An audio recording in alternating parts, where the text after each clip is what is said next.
Bizde hazır Т жолу мына 10 күн içinde açılары күтүлүүдө.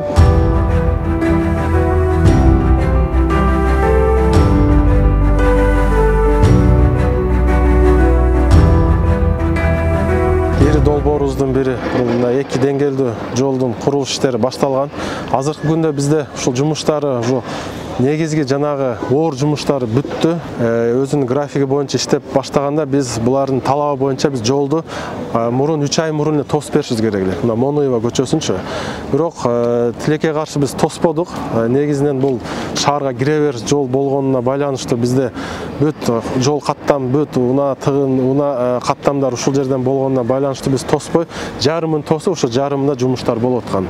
Бирок жарымында жумуштар болуп атканда бул жерде мына биздин техникалар, ошол подрядчиктердин техникалары жерди казып баштаганда ушул бир эле техника кирип, кайра чыгып, ошол аябай мындай кыйналып, мындай толук кандуу иш мындай болгон эмес да. Азыркы күндө биз жолду тостук, урматтуу мына шаар тургундары. Негизинен мен бир аз түшүндүрүп берип коеюн.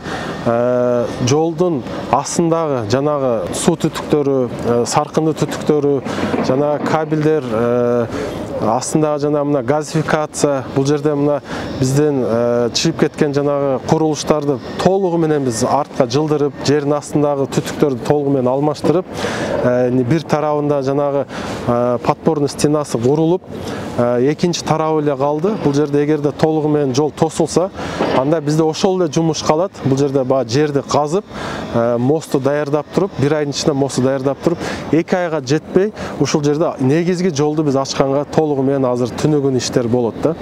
Ошого биз мына урматтуу шаар тургундарына дагы бир жолу суранып кетет элек. Мына Ош шаарынын мэриясы бизди туура түшүнүк менен кабыл алып, ушул шаарга биз мына жакшы бир долбоорду алып келип, ушул долбоорду иш жүзүнө ашырып, ушул жумушту биз толук кандуу бүтүрүп алалы. Бул жерде мына кире беришиндеги биз ушул Монуева көчөсүндө бир тарабын ачып койдук. Бул жерде шаарга кире бергенде ошол Монуевадан баштап кирип туруп, мына Алимжанов көчөсүнө оң тарап деп коер эле. Ошол шаарга кире бергенде Монуевадан келип, Алимжанов оң тарапка бурулуп, шаардын ичине кирип кете берет. Шаардын чыга беришин биз башка көчөлөрдү азыркы күндө ачтык.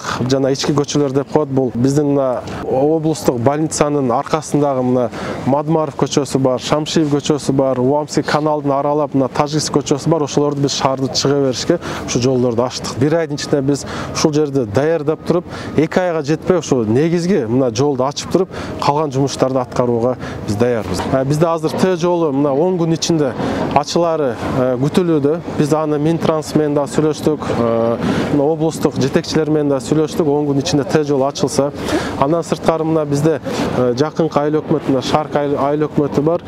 Ошол жерден кире бериш, мына совхоз Калинин деген ол жерде жол бар. Турсунбаевадан кире бериш. Ошол жерди бизде ачык. Ошол жер менен кирип чыкса деле боло берет. Ош областтык больница менен кире бериш жол жана оң жакка буруп, мына Кара суу жакка, Нариман жакка буруп баратканда ошол жерде совхоз Калинин деген жол менен да кирсе болот. Бул биринчиси, негизги жол. Экинчиси биз ушул жерде мына Шамшиев көчөсү, жана айткандай Таджикский көчөсү, Мадмаров көчөсүн биз ачтык. Булар бул чыга бериш жолдор болуп эсептелет да.